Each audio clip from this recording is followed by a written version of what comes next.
So when you go live, you just go on Facebook now.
Over to you.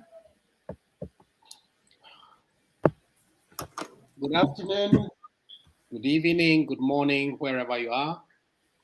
I'm called Eric Moor, and today I'm with 𝗂𝘂𝗶𝘀𝗺 Mbeng. We dedicated this time to discuss about autism. You may call it awareness, you may call it acceptance. For us, we are going to look at it as reassurance because it's going to be about autism lens in the eyes of 𝗂𝘂𝗶𝘀𝗺 Mbeng. I hope you are going to enjoy what we are going to share. We are going to enjoy what we are going to discuss. And if it's possible, you can also share your views in questions down on YouTube, on Facebook, and every other media that you may find us there.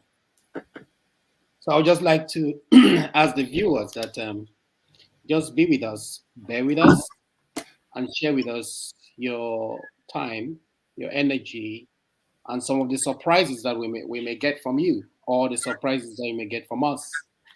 I just want to tell you that we are very happy to have this time to discuss again about autism. It is April, the month of autism, and it will be a privilege for us to have this wonderful discussion with everyone who is interested or everyone who is not interested. Talking to today, it's the other way around. For a very long time, I've been having discussions with 𝗂𝘂𝗶𝘀𝗺 Mbeng, who is a friend, who's been a colleague, who is a sister, and we share a common background, we share a common origin. And to me, it's a very big privilege that we are using this platform, not just to share with each other, but with you all. So we look forward to a very healthy and friendly discussion. Our discussion always is about autism. It's around autism. It's with autism. And the reason is because we find it a soft spot for us to have this conversation every time, anytime, or every day. So join us right now. If you're able to get us on Facebook, if you like, you can share. I think there should be an option to share with your friends and families so that we get to the grit or the grip of this particular issue or concerns that people may have or that we may have. So we still have some time. I would like us to we'll still have some time to start. It will be about in the next 10 minutes so that people can log in. If you can invite friends and everyone else, it's time for you to do that. And then I just want to point out that I'm not a journalist. As you know, I'm Eric. So what we are going to do is just a formal or informal discussion. Every little contribution you have is going to help. What I will ask you to do is to be able to ask your questions, add your own opinion, and whatever you do, as long as we do it for autism, that will be our goal. for today's discussion. I hope you are with me. I would like to check on Facebook if there's anyone watching or coming on so that we have this discussion. Can you just play some music at the background for a bit, please? Okay, in a minute.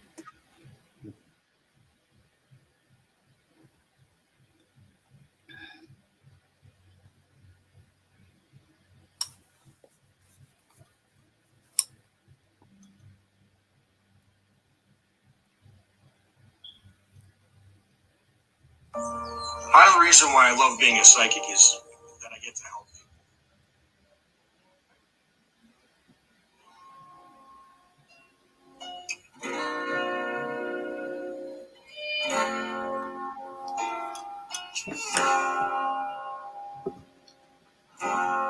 Like the moon on the sun. And we do not have rights to the music, Facebook.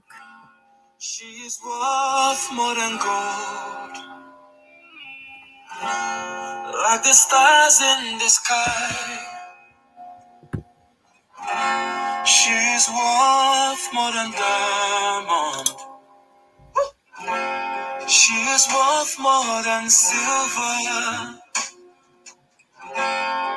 Special kind of woman. Oh yeah. Imama ya bwa ya.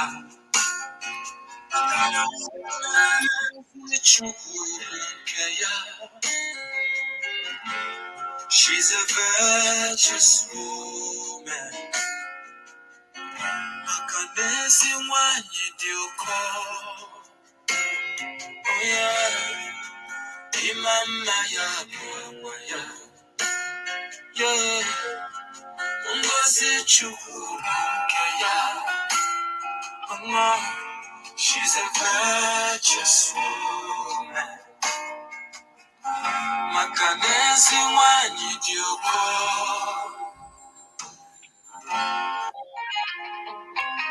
Selfish entertainment. Rapping on the beat. Yeah, na na na na na. I did it. On the move, I did it. Saba. Kodi kuso jado, she look it. They just wouldn't know, baby. I love you so. Cause when I fall down, my love, you lift me up. Baby, you're the love of my life. Oh, did you see that shaman? Yeah. She put movie put on you. Yeah. Did you see that shaman? I didn't want to move, I didn't. Good fucking love you. And Facebook, once more, we do not have rights to this music playing in the background just for entertainment purposes. Thank you.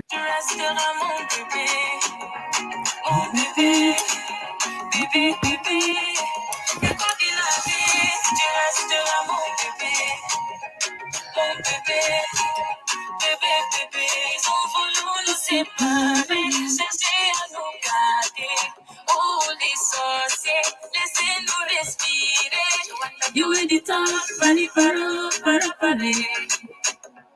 Stop, cause my baby did for me. You didn't see that shaman. Je peux mourir pour toi. We continue. Yeah. Can you stop it, please? Yes, thank you very much, and thank you for all those who have been able to join us. We are very privileged to have you around, join us in this particular discussion today. As we just said, our discussion is around autism.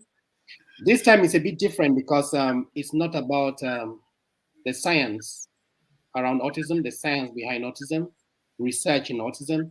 It's all about personal experience. We're going to go deep down about personal experience, how it has affected us, how it has affected those around us, how we have been able to improve our lives, our experiences, how it has improved us, and how we have been able to contribute to the life of others and those around us.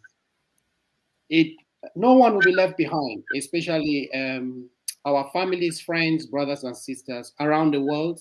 precisely those in Africa, a lot of lives have been touched. A lot of people are aware of autism right now. So when we started this thing, I remember we used to discuss some 10, 8 years ago, Mbeng and myself, we used to talk a lot about different types of definitions. And I remember we had a very big discussion about this when when we went for a conference in Kenya on Pan-African, we call it PACA. When we had this conference, Pan-African Conference for Autism, one of the roots of where we all began and trying to get our own definition and things that we can talk about autism. And I realized that today, when you talk about autism, the definition doesn't actually come out, because the definition we give for autism is what we have in the books, what we have in literature, what academicians, professors have brought out as a definition.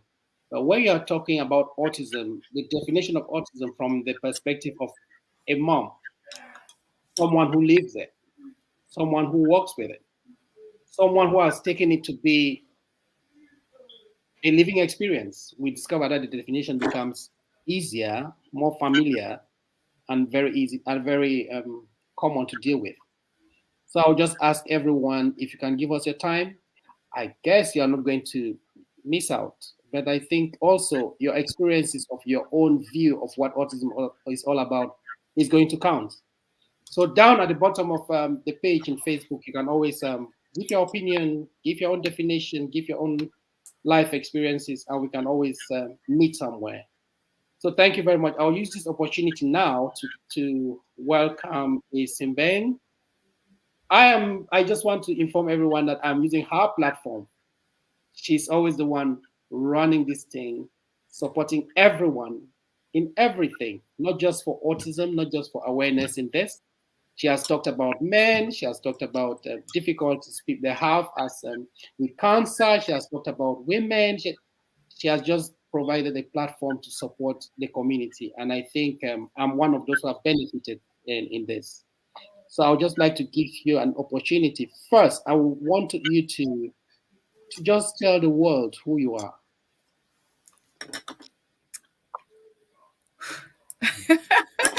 Thank you so much, Eric, for having me today here at the Voice of Hope Media with Mbeng.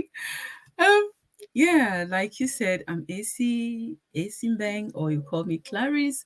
Some call me Auntie Cla, some call me Cla. Anyone that's okay for you, just go ahead and you call. So you said I should say who I am.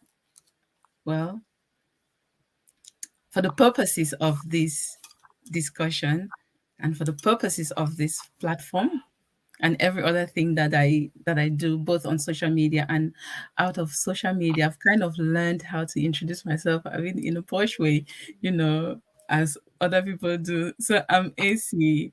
I'm an author of a book called Grief to Greed. I'm also an autism mom, as you see me here talking about autism, an autism advocate, which goes alongside being an autism mom, and then an autism ambassador for my community. Then, in addition to that, I'm a talk show host here at the Voice of Hope Media, and I'm the founder of 𝗀𝗲𝗿 Foundation, which is a UK registered charity that initially was created to raise awareness and on autism and encourage love, understanding, acceptance, and inclusion for anyone that has been affected by autism and any other form of disability, because of the experiences we've had or we are having over the years raising our son. So we thought it wise to start something which will be able to support others.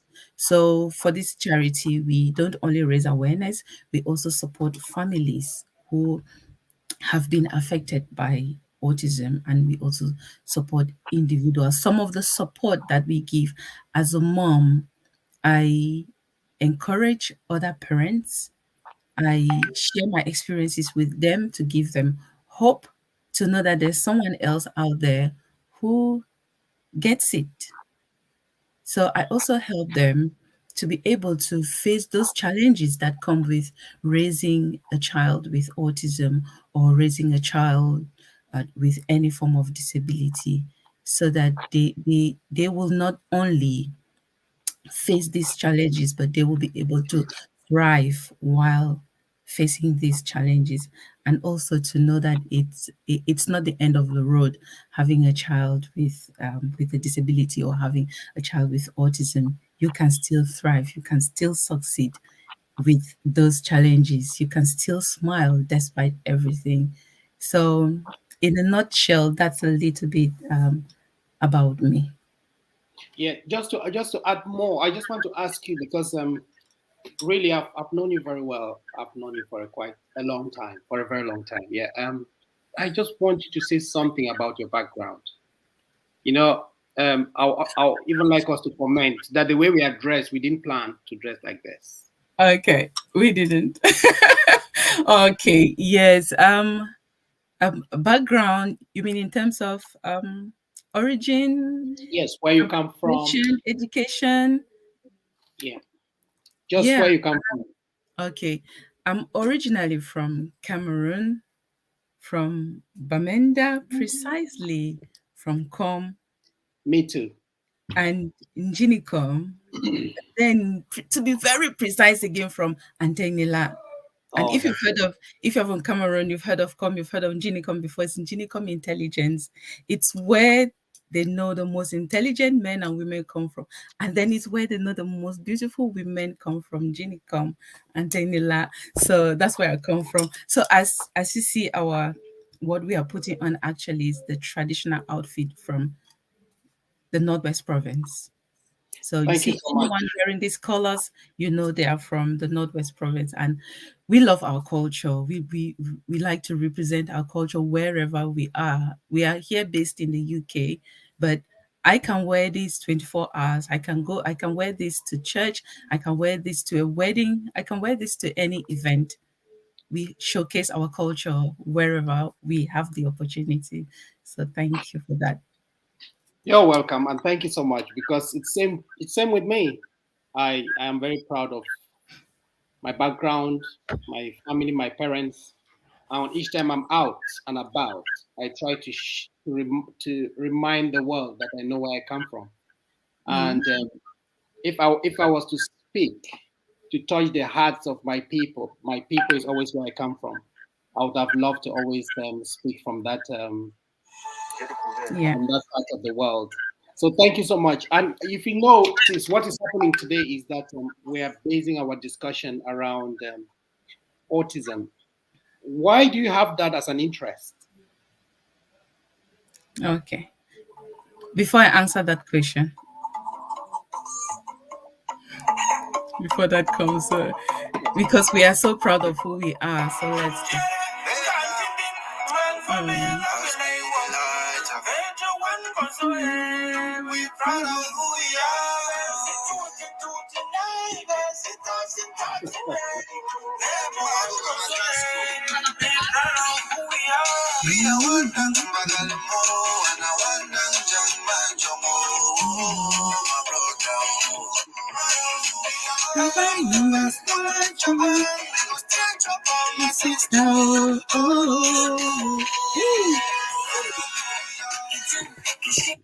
I don't want to start dancing here right now because this Thank song you gets. so much. You just make my day because I just missed the white label.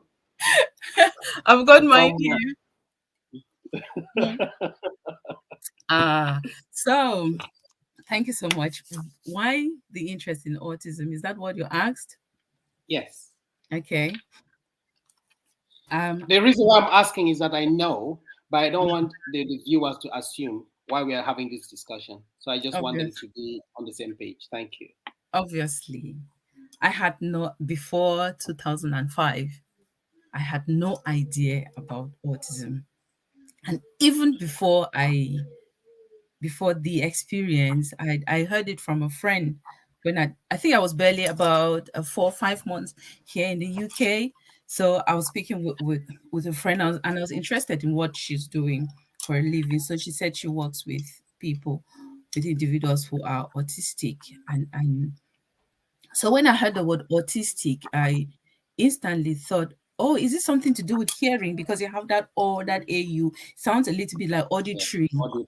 So Yeah. I said, It's something to do with hearing." She said, "No." So she explained and she explained. So, but there was something that happened that I only remembered we had after we had the experience. When she explained, there was this fright that I felt, like something went down my spinal cord, like some adrenaline, but I never knew why that actually happened until when my son was diagnosed with autism a couple of years later. Then I remembered that maybe that was a sign, or maybe that was something. So the my interest in autism started even when he was born, because he was born premature. So we always knew that there was going to be some delay in the future. But there are so many things to talk about, and it was going to be a very long sentence. If somebody asks, "Oh, what is wrong with your child?" or "What's happening?" you say, "He's got this, he's got that, he's got it." It's just too much, and a lot of medical jargons, or Right. medical terms you have to be using all the times. So as time went on, I watched a movie. I can't remember if it was Rain Man or something, but there was a little boy. The type of things he was doing, he will rock, he will put on put the switch on and off, and then having a particular interest in the wheels of a car or the trains and things like that. So some of the things that he was doing, my son was doing them as well.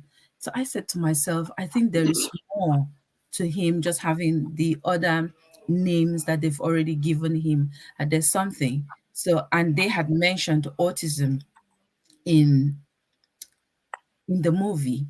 So the next time we had an appointment with his consultant, so I mentioned, and because I'd written down all the things that I noticed, so I mentioned to him that these are the things I saw, and he's been doing them. Like you can call his name several times, he will not turn to look at you, or he will not respond. But he actually hears, then it takes a while for him to turn and look at you after you call him, and then he doesn't sit still. He's always up and about doing one thing or the other, and then the attention span was very limited. Can you So just stop there a little bit? yeah. I just really want the viewers to know that this is the definition of autism, not from the books. This is magical, because what I know is that till today, I don't want to call names, but I've had nurses from Africa who ask me still till today. Some of them are retired. They're asking me what autism is all about. Yeah. So I just want them to have this basic idea, definition of coming from an advocate. You are not just talking because you are a mom, you are talking because you are someone who has done a lot of research, who has done a lot of studies, but you are explaining the way a common man from my village will understand what autism is all about. Can you just carry on, please? Sorry for interjecting. Yeah, so all the things he used to do, like switching on the lights, he will keep switching it on and off, on and off. It's annoying for someone who doesn't know, who doesn't understand why that's happening. And then there were times he will be walking on tiptoes.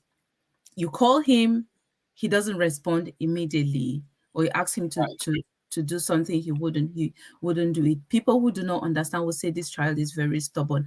And then he had a particular interest in what he would eat. Obviously, he had swallowing problems from being intubated as a baby, but Yeah. he was very particular with the type of things he would eat. He wouldn't eat any sauce that doesn't look like tomato sauce. He looks at the color before he chooses whether he wants to eat it or not. I've already mentioned about swallowing problems, and then he wouldn't really play with any other child. He would play alongside, but not with them. But his particular interest in some toys, musical toys, anything. I mean, everywhere in this house we had a musical toy. Sometimes you get up in the middle of the night, you're not careful, you step on the toy and he will start singing. So his particular Right. interest then was anything musical. Even now, it's continued right till now that he's 16. So with all these things that I noticed, I spoke to his consultant.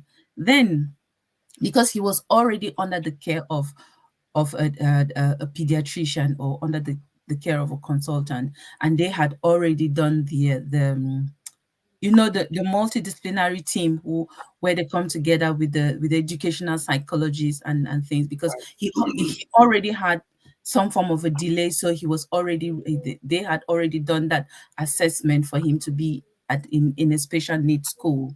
So when I talked about autism, the next appointment, I think that was 6 months or 12 months appointment, he had autism added to the other the other names he already Yes. has. So that's how he was diagnosed with autism. Sometimes I usually say I am the one who actually diagnosed him, and then I informed his consultant, and then they added it to his to the list. So That's right. Before you go ahead, I just want to say, if you are watching or if you are listening, please try to write the comments on that Facebook page. Actually, it distracts me when you send it to my WhatsApp or to my page. Although I'll be able to use it later on, but yeah. when it goes to that comment page, not just us will be able to respond to you. I guess there are other people, there are other experts who are watching who will be able to provide some support or ideas. Thank you very much. Sorry, just go ahead. Yeah, so that's how it actually started with autism. So when that name autism came in, now I thought this is shorter. This is actually better than say my son has a learning disability, because learning disability is an umbrella name for so many other things. It was actually very short. So having that diagnosis to me came as a relief, That's that right. at least I have a name that I could just say he's autistic. And then if you are interested and you want to know more, then I will explain, rather than say he's got global developmental delay, he was born premature. That's too much of a story, which you don't really need to be telling everyone or just anyone. So to me, that diagnosis came as a relief, and it was easier.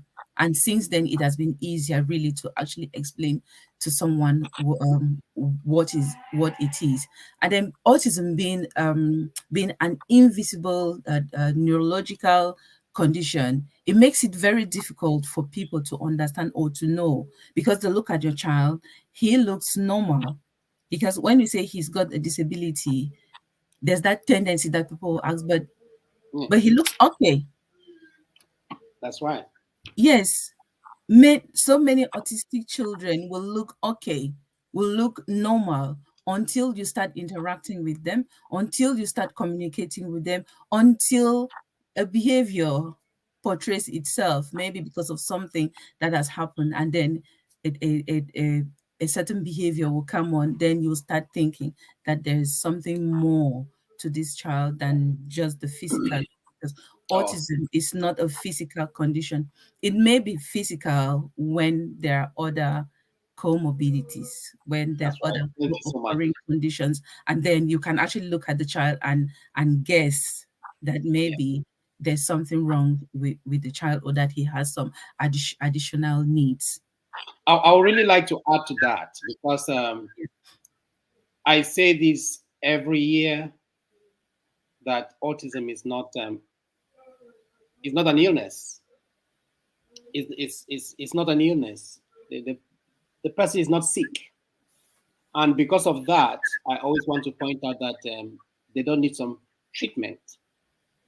Yeah. Oh, maybe I've made a misuse of terms. In some parts of the world, they can say they're undergoing treatment, but it's not medical treatment. Yes. So if they're going undergoing treatment, it is something therapeutic, some form of support. But it will not be nice to use treatment, especially from where I come from, because they'll be thinking that they need to be on some form of medication or something like that. Mm-hmm. However, like everyone else, if you have a condition that requires medication, you'll be having medication. So you will see that a lot of individuals with autism might be on medication. Please don't look at somebody's child having some medication and then go and buy it for your child. I'm saying this especially if you're in Africa.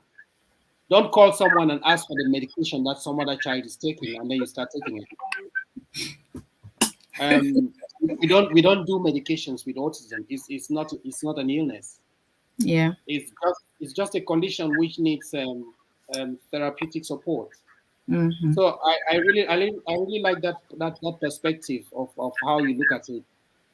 Before I ask you to talk about, because to be honest with you, as you know, this discussion is not planned.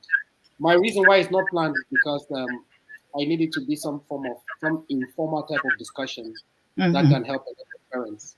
Now, I would like you to just tell me some of your struggles, because I'm asking about your struggles because I want to get to why you are doing what you do right now. Okay. What has been some of the struggles that you have had, like an autistic mom? All right. I think I'll be discussing my struggles, and alongside why I actually went into autism awareness, or Right. into autism awareness journey, because it obviously started with awareness. Some of the difficulties I had was the fact that autism is an invisible condition, so many people will not instantly know that your child that your child is struggling one way or the other. That maybe that the way your child is behaving is because of his condition and not him as an individual.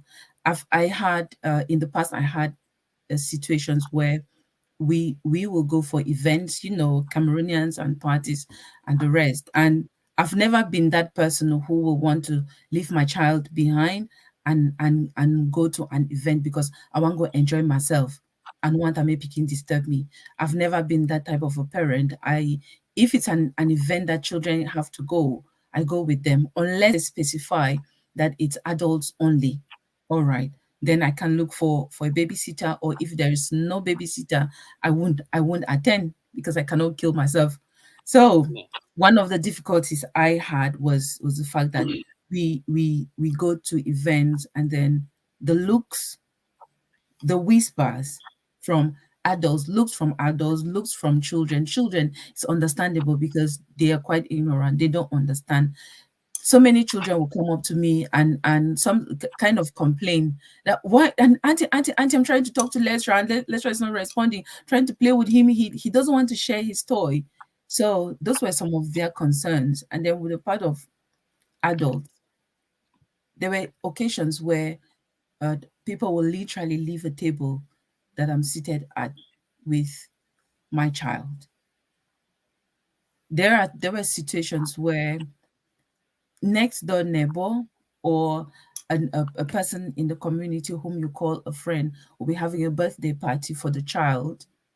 And this is a child, this is a child was born right there in front of you. You don't expect that they'll be doing a birthday party, a christening, or a communion ceremony, and then you are not invited. One time I questioned, why didn't you invite me, or why didn't you even inform me so I could prepare something?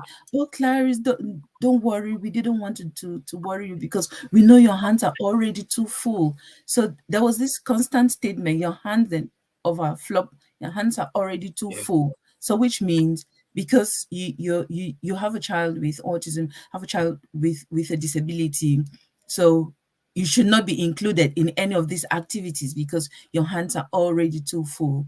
That was one of the things that really got me, because the way I see it is include me, involve me, include my child until I say no, I cannot do it because my hands are too full.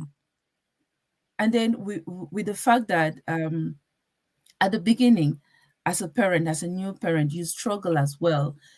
There's that excitement of having a child, and then it comes with the child comes with his own package. The child comes with his own difficulties. As a new parent, or as any parent, you struggle at the beginning to accept the situation. You struggle as a new parent as well to take care of a child, and again a child with additional needs, who needs extra attention almost 24 hours. Right. So those are some of the struggles. A child where you will have, maybe if you're working, you go to work, you come back, you may not have time to sleep, not because of your choice, but because you have about 2-3 different appointments to attend for your child, and there's no way you can miss that because you have to look at the child's future as well. That's right. Yeah. Oh, So thank you very much for that insight. yeah. I think it actually opens some dark spot, especially to some of those parents or individuals who still struggle to support their children in the community. I noticed that because when I visit home, when I visit Cameroon, Mm-hmm. that's where I come from. Most of the time, the children with autism are behind the house. They're kept somewhere. Mm-hmm. Even you can enter a home and come out without seeing the child, Yeah. which for me is always a very sad experience. So when you explain how you get that look in public, it is in a way it's good because I think it is through that you have been able to use your platform to sensitize Mm-hmm. or to raise awareness. Yeah. And now so many people they feel free to get the support they will get when they talk about their children. Mm-hmm. So thank you very much for that. And if That's you have right. some more, you can still say, yeah. Yeah, mind you, to be honest with you, it can be very challenging. I would never blame a parent who leaves a child behind, who makes that decision to leave the child behind to go out and enjoy herself, or to go out and be with other friends. Obviously, you need that me time. Yeah. Having a child with autism who needs one-on-one support means you as a parent, there are so many things you have to forego. Sometimes you have to forgo even your own personal needs. There were times where I would literally, I felt like I have to have eyes all around my face, because the next 1 minute he's absconded, he's gone somewhere, he doesn't have a sense of danger, and you don't know whether he's running out of the hall or he's running into the middle of the road. So as a parent of an autistic child, you are alert, you're always almost on the edge, because you don't know what's coming next. So it can be very difficult with parents who say, okay, I will leave him at home. But you as a parent who want to go out with the child, when you're going out with the child, know that as you are going out, you won't have time for friends. You won't have time for chit chat, Yeah. because your attention will be on your child. That's what I used to do. Yes, there is something Me, you just said. There is me, my something you hand. just said. I want you to go ahead, but after this, Mhm, because you just said he doesn't really have a sense of danger. I mhm, just want parents to know that the meaning of this is that that consciousness around you when crossing the road, when the child is not having that full consciousness. So when you hear this, you realize that it happens to most of these our young people or our mhm, children, and you mhm. have to be hands on, even around the fireside, even Yeah. around water. Mhm. Can you just go ahead, please? And also strangers.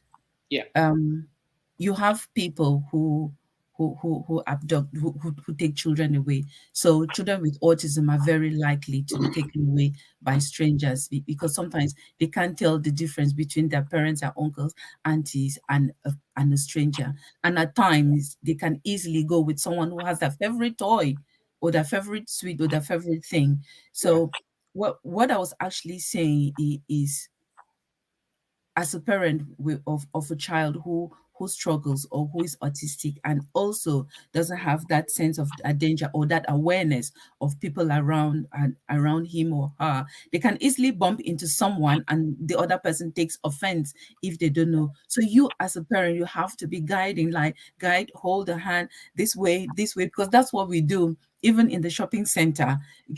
Because sometimes you find yourself saying, oh sorry, because sometimes people instantly, someone bumps into you, yeah. you React know. as if you don't look. Yes, definitely. And like I was saying, going out with your child, when you're going out, be ready to make that sacrifice.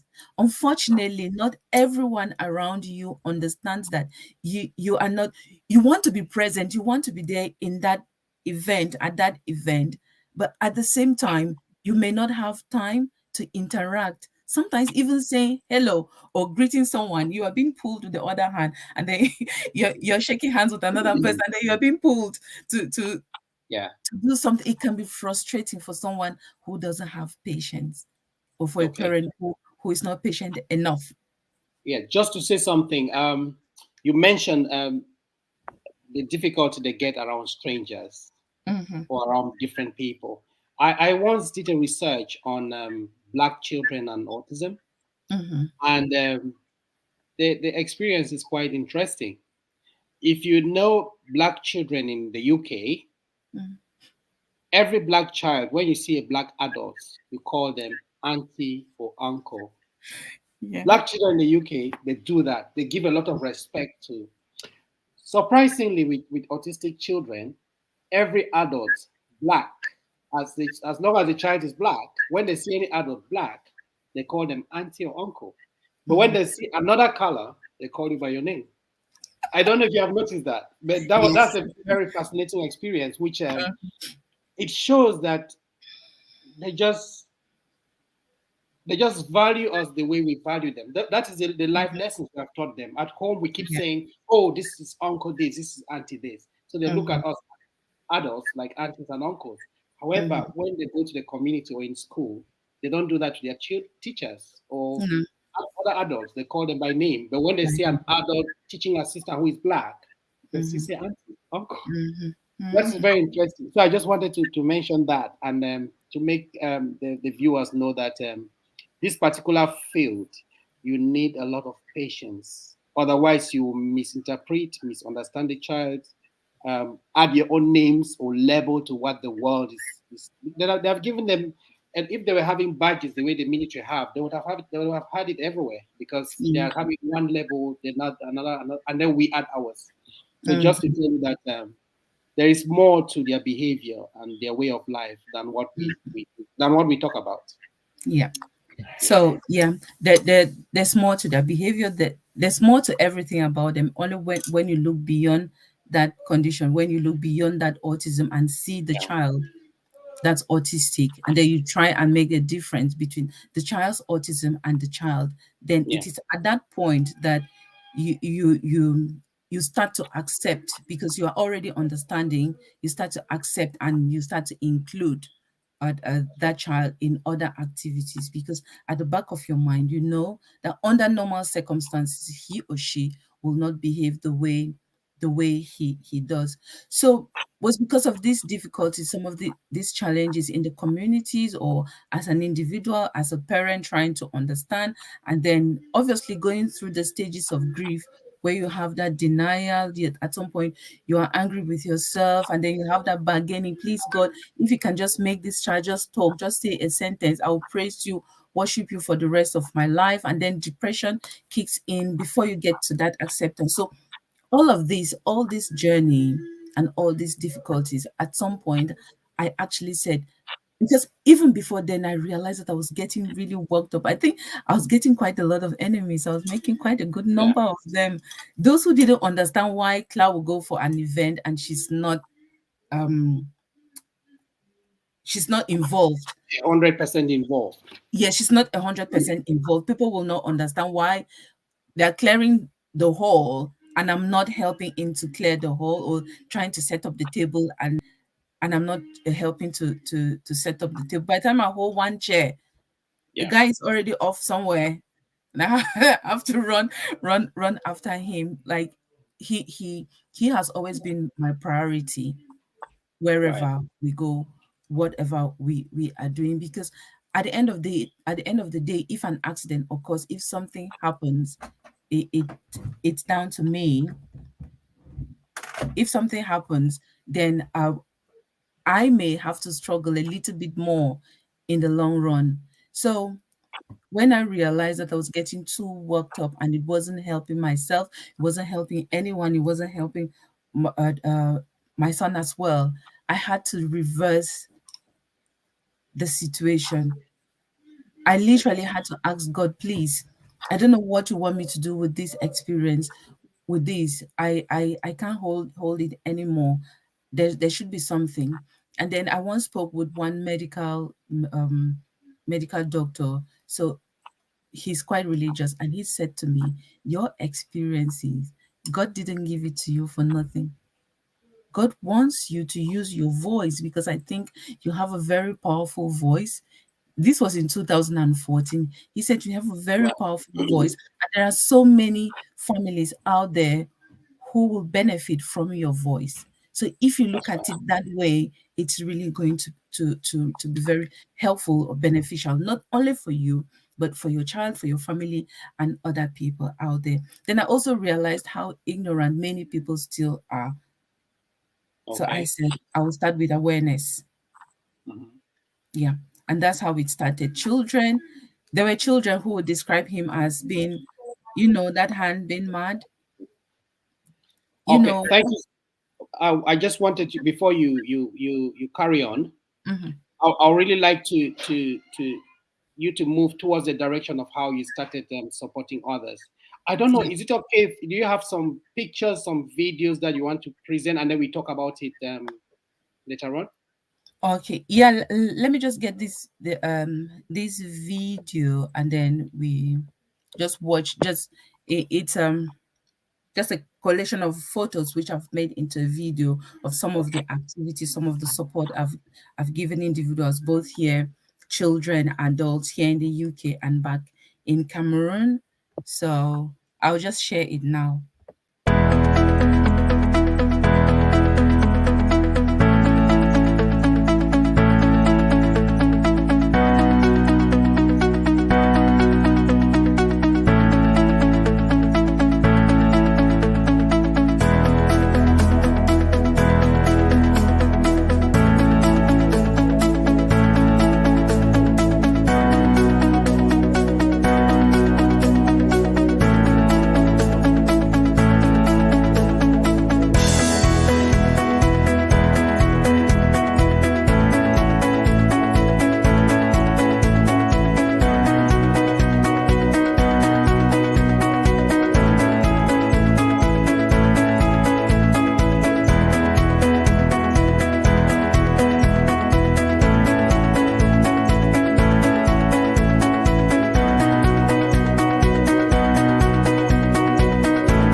Thank you so much. It's really moving to see some of the things you have been able to do. I wanted to call it achievement, which is what it is, but I want to call it a journey rather than an achievement. Just to that, the most moving stories I've seen there are the experiences, especially in Africa, because I cannot imagine my community where I'm coming from 20 years ago having that number of people together talking or standing, that they're standing up for autism, or that they're about to listen to something like that. So just seeing that now, I think it's a very, very big step, and I think you are doing a wonderful job. I'll also just point out, I know, all of us are autistic in our own ways. And that's why when you look at a picture or a video, there are things that catch your eye. And I'm just happy that I saw one of a poster or a newspaper where you were selected for beauty pageant. It's sorry for talking about that, and it's fascinating all the things you do, coupled with supporting others and supporting yourself. And then I saw also about the conference you had in East Africa for autism. It also came out in that video nicely. So I just want to ask you that how did you begin to involve others in this campaign or in this knowledge of autism in awareness and maybe now acceptance? Okay, thanks for that. Sorry, just looking at those the images, it's a bit emotional because I know how far I've come in this journey, and how much difference it's made over the years. So, like I said earlier, it started with I decided that I was going to do an awareness. I was going to educate because I made up my mind that anyone who says anything negative about autism, the person is ignorant and needed some form of education. So, and that education now had to come in terms of awareness. And then I also said that just my son being present anyway is enough awareness. And him being there means he will have to be included in the community because he's part of that community. They That's say it right. takes a child with autism to raise to it takes a village to raise a child, but it takes a child with autism to raise the consciousness of that village. That's So right. I usually say if we keep leaving our children at home, what will happen with them when we are not there? So That's the community has to know. The community has to be aware. And I made it a point that I will start educating, and I decided to start with the kids because kids were the ones who used to come to me with all their ignorance and all the love and all the worries on their face. I cannot believe that I'm talking to Leslie and he's not responding. Why is he not talking?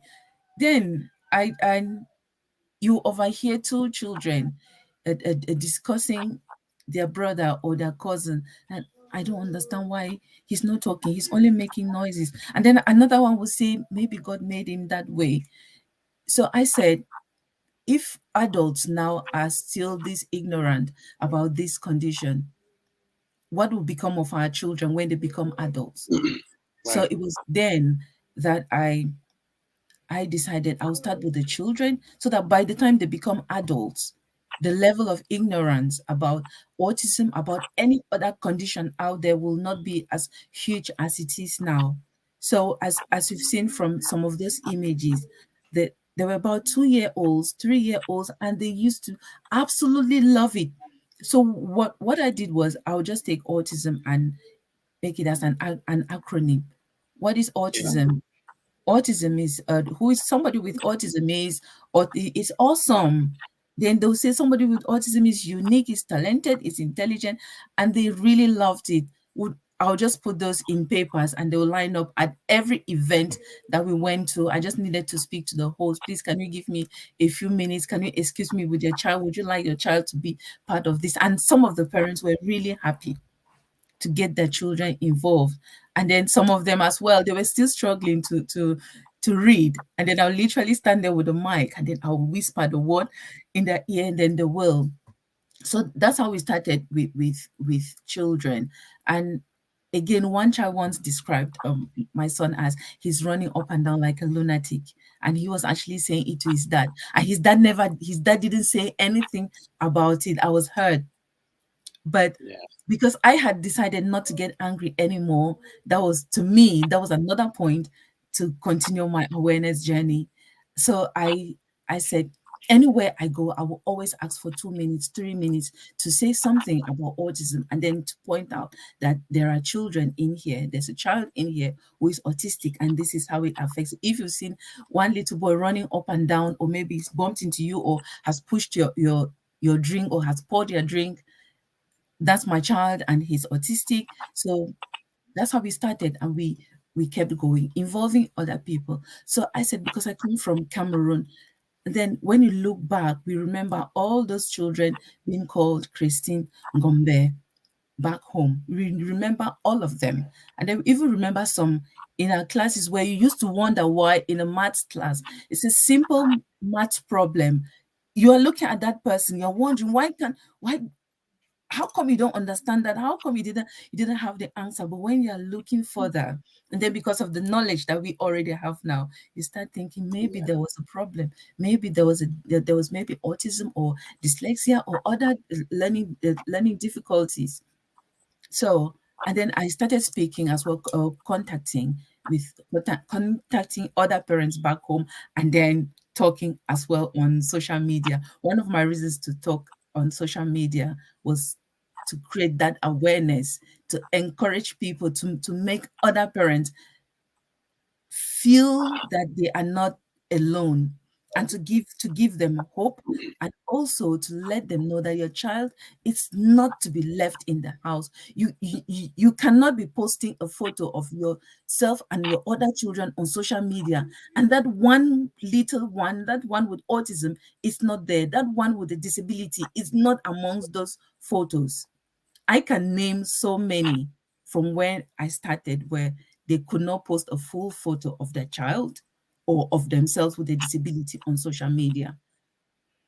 Right. So involving or including other parents back home and here was basically to give others the voice, the opportunity, and also to encourage them to feel comfortable, to feel confident to talk about these issues, because we are still stuck in that era of taboo topics. It's too Yeah. sensitive, too emotional. And then we end up forgetting that these taboo topics, these too sensitive, these too emotional topics are actually individuals that we are avoiding talking about. It's not just the topic, but these are people who have been affected. That's So right. I think some of those images there, one of them, one of my younger brothers actually organized a small Christmas party for children way back in 2014 in Douala. They were not necessarily autistic, but because we wanted other children to know about autism, and then because once they become aware and once they start understanding, if they see their peer in class who has a condition, they will be accepting, they will be understanding. So he organized an event for them, like Christmas party. There's also one of our brothers here, Story Wonder, who he also organized another event for children. And then in 2020, for my 43rd birthday, I actually launched a fundraiser for individuals to support me, to support autistic children and the families back home during the pandemic. I mean, that was a peak of it. That was a peak of everything.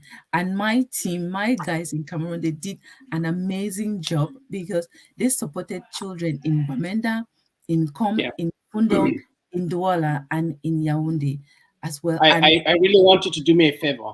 yeah, I want you to actually mention names, if that's possible, just to give credit to some of those people back home who were able to participate in that wonderful activity. I, oh I yeah, just I just hope it's okay for them to be yes, mentioned. yes, Yeah, they're always happy. Yeah, I know of we know Relindis for Relindis. The recent one she took part in, she coordinated, was last year, it's April 17 at the Tukebe in Yaoundé. We also have Martin Libam, who left all the way yeah, from Edea. She's also a parent who left all the way from Edea and attended the event in Yaoundé. We have Fournier Delphine, one of the parents. She's actually here yes, working. She attended and she also took part in some of their activities. And then my I always like to call them my autism ambassadors in Cameroon. yeah, And before I mention their names, I would like to put it out here. Some of my autism ambassadors in Cameroon don't want to learn, they want to understand more about autism and even go further so that they can also train other parents. So if you are watching and you can support them in one way or the other, for them to do maybe a 1 month or a 1 year course on autism and supporting autistic individuals, that will be hugely appreciated. We have Christina Tunde Lega, she's here on Facebook. We have there was Anne, there was Colette, who is in Douala. There's also Eugene, there's Delphine, and I hope I've not forgotten any other person. You cannot name all of them. You cannot name all of them. There's 𝗟𝗲𝗍, those who participated in Bamenda. There's Emmanuel, 𝗟𝗲𝗍. And then I also have a son, and another son at Mile 4, Bless. His mom as well took part, the one in Bamenda. They are, I mean, people you haven't known them for long, and then you are far away, then they are organizing an event on your behalf. So they literally had a birthday cake for me, which they cut, they sang the song. And a special thank you to all of them. Colette had to travel all the way to Fundong. I mean, in 2020, in the midst of the pandemic, she went right down to Fundong and she met some of the parents there. One of them, one of the children she met there, even though she's an adult, it's Funkuin, who I think she's more of a cerebral palsy kind of individual. Yes. And Funkuin was the one we actually took interest in, and we are still trying to see if we can support her. It's been difficult to have a proper assessment for her to have a proper wheelchair, but that's still in the process. And if people watching, you want to support, you can support. So we get a wheelchair for her as well, but we will need someone to travel to go and do that proper assessment for her. Colette actually met one of our eldest brothers in Com. You will know him, you know Young. Yes. You know Young Uncle in Ginicom, who is one of those who benefited. Then from Fundong, Colette actually went back to Douala and she met other children, and then also in Yaoundé. It was an amazing journey. Yes, in Yaoundé last year we had some difficulties, we had some misunderstandings with other people, but that's what happens when you become a public figure and you do things with other people. There are always misunderstandings, but that was sorted. And one thing I would like to point out here and now is that autism is not a one-person thing. Autism is not something that I own. The only thing that I can claim ownership on as a parent is my son, even though at some point he becomes an adult. But there's one thing for sure that I can actually say, you cannot do this or that about this. It's my son. But apart from that, autism is not a me thing. Autism is not an Eric thing or a Lindy's thing. It's not. Autism needs people to come together to raise that awareness. So if you out there, you were inspired with the fact that I raised autism awareness, I encourage love, understanding, acceptance, and inclusion. Feel free to join in. It's not the Clarice thing. Feel free to join in because we need so many ambassadors out there. We still need so many people to raise awareness. Just to share a little bit more light, like when the viewers, once you hear us talking like this, it's just our own contribution in this field, and we take ownership of what we say.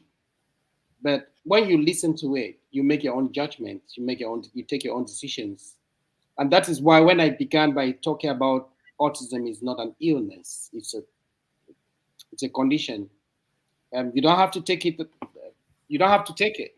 It's the way I look at it, and because I look at it that way, I'm able to support children with autism, using it as a condition and not an illness. I would just like to add on this platform that so many places they still have medications that they use for children. They call it medicine for autism. Till the last, I will never say there's any medication. So if you're having medications, go and check again in the hospital. It's for something else. It can be because of, I'm so sorry. It can be because of the digestive system problem. It can be because of some other condition. We call it, is it comorbidity? Yeah. It's a different condition, which is uh, that all of us can have. It's an illness that all of us can have that will warrant someone to have medication, but the medication is not for autism. And just to point out that some people use they use food, nutrients, diet. I'm not against that, but I still want to ask parents and families that don't hear that somebody's child is eating cucumber and the child's behavior has changed, and then you say you will give your own child cucumber because it will change the behavior. Because if you do that, you are going to be very disappointed. The reason why I say that is because I have two girls, and my two children, they like spaghetti. But one will take spaghetti fried with eggs, the other one will take it with sauce, and that is the way they like it. And because of that, they enjoy it that way. One of them eats just the yolk of egg, the other one eats the white bit of the egg. So when it comes to food, the diet thing, look at it with take it from a dietitian. If a dietitian tells you that modify your child's food, do it. Yeah. Don't do it because a friend tells you that I took this diet and my child's behavior has improved. It's going to be very, very problematic. I really want us to have that because what we are trying to do is actually to raise some form of awareness. Yeah. And then so that when you're accepting what you are dealing with, you are dealing with some pride and pleasure. And you can also do your own research, or you can talk to other experts. I think you always help. So thank you very much, Clarice, for even mentioning those people back home. The reason is because their contribution, we cannot pay them or thank them for what they do. Yeah. Just to let them know that they we really appreciate and encourage them to continue what they do. So I would really like to ask you, what are you looking up to right now? Because I know you're still what you have been doing, you're still doing that. When you look at 5 years from now, what do you think you must have done?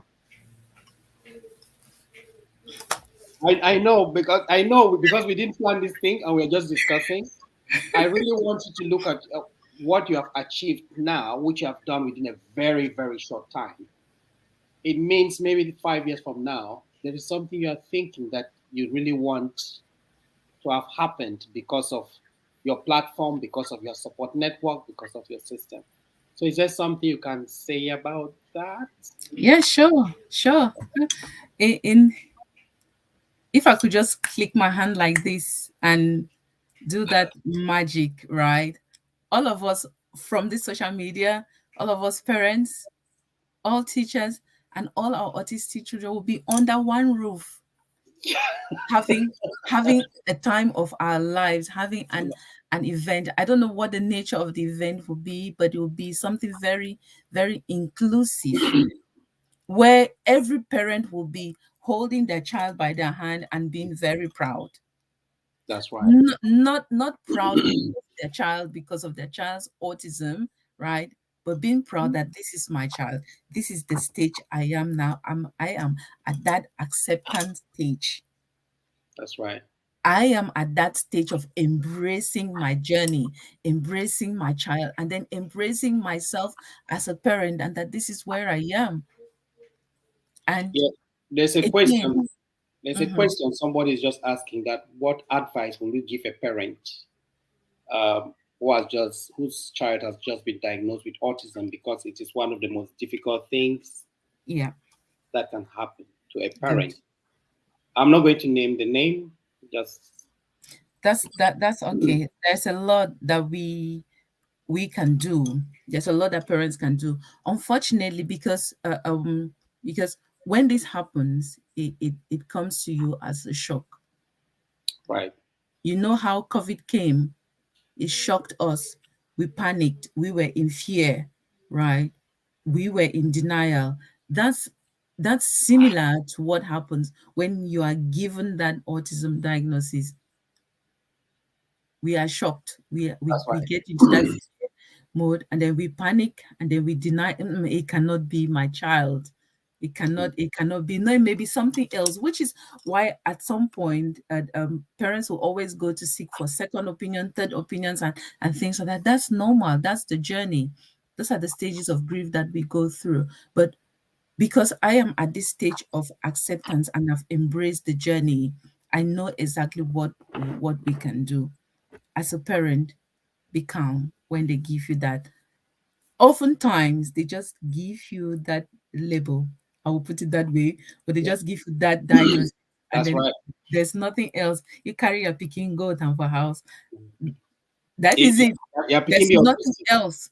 Hmm. You just go. That is it. They've already given you, and Mhm. then you have to start struggling to look for services to.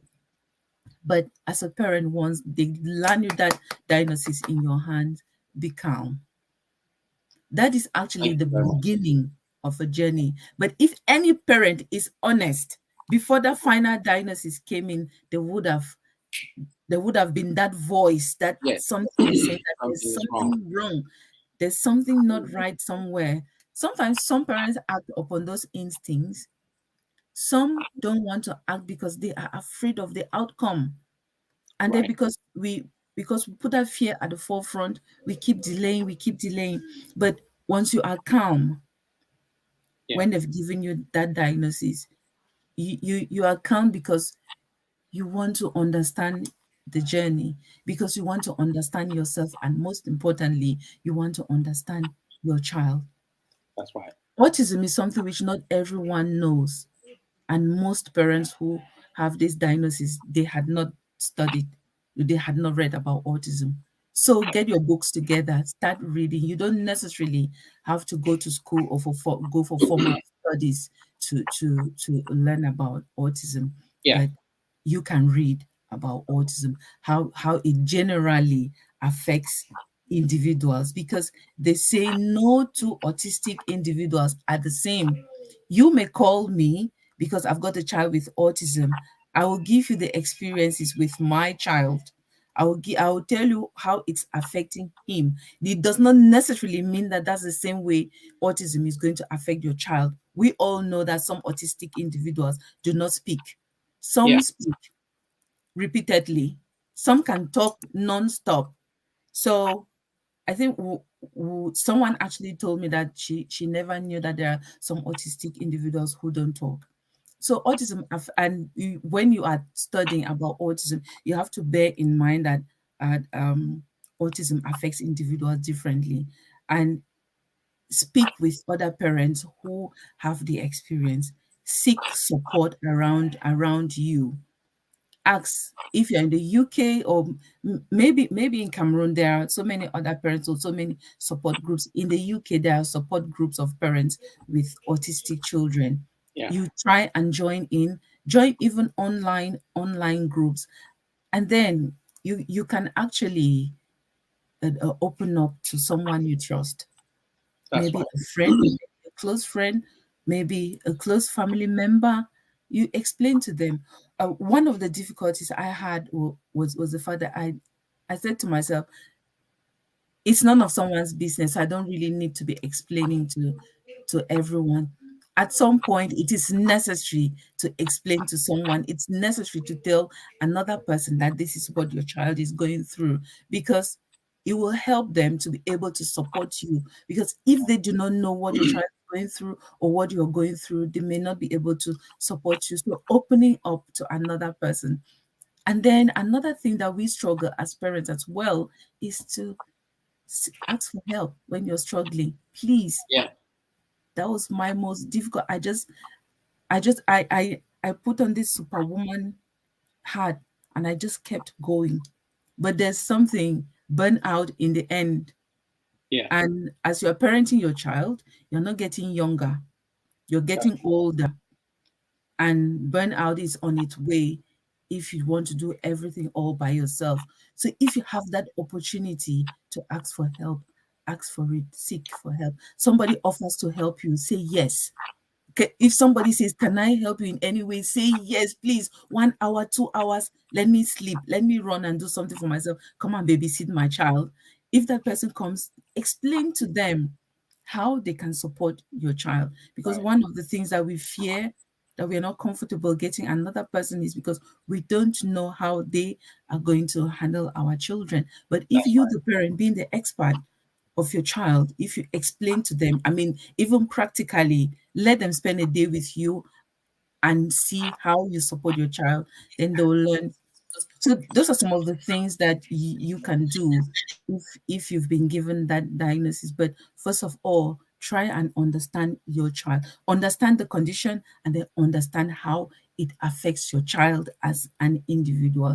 And then you are speaking with other parents, not because you want to get exactly how that parent is supporting his or her own child. It's because you want to speak with someone who gets it, who understands, and who will hold your hand, and you do the journey together.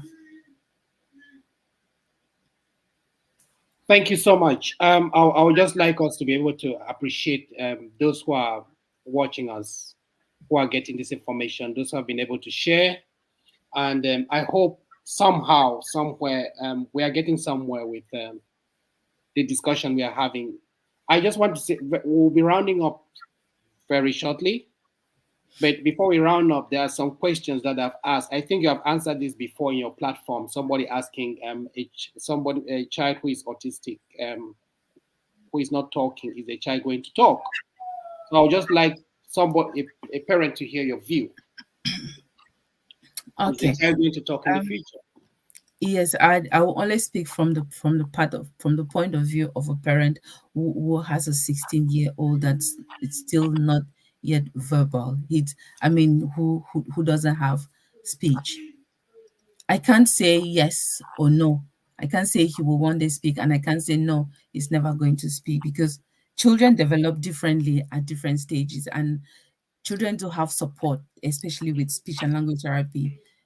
So that's a stage where you can never, from my point of view, you cannot tell whether they will talk today or they will not tomorrow. But Yeah. what I can say is, as a parent of a child who doesn't yet communicate verbally, as Eric will always say, communication is not only the spoken language, it's not only about speech. You can have a proper conversation with your child without words. There's technology. You have PECs, you have apps on phones, you have picture communication where with the assistance of speech and language therapists, they can help you support your child. So if you've asked the question, if you have a child who is still nonverbal at the moment, do not give up. Do not give up hope. Do not say he will never speak, so I'll just leave him like that. Keep pushing, keep trying, but do not lay a lot of emphasis on the fact that he's not speaking.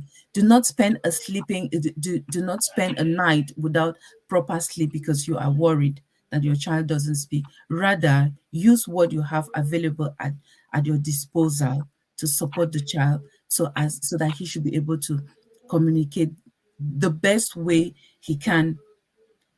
Thank What's you that so thing they much. say? What's Yeah. that thing they say, Eric? If a child cannot learn, if a child cannot learn the way We we teach. teach, then we You teach teach them the the way way. the child learns. Yes, Yeah. that is it. Children will show us how we can teach them, Yeah. and we will pick this up only if we concentrate on that child That's right. and forget about what the child cannot do, concentrating on what he can do at a particular time. That is very, very good Yeah. contribution to that. As you just said, when we are going to school, one of the ways we learn is a teacher teaches and then we learn and we Yeah. can fail. I like the world of autism in that if you teach and the child doesn't learn, you are a poor teacher. You teach and the child doesn't learn, you are a poor teacher. Mm. If you can be able to support a child who cannot brush their teeth to be able to do that, that is a very good teaching experience. Mm-hmm. When it comes to autism, if you have a child who has never told you that I have tummy ache, and after some few weeks, days, months, that child, without talking, make you know that they have tummy ache, you have been able to understand the means of communication for that child, and you build on that. So much so that that child would understand you better when you communicate with a child, knowing that you have understood the way the child communicates. Mm-hmm. Some Yeah. will use pictures, Some will use voice, some will use hand gestures.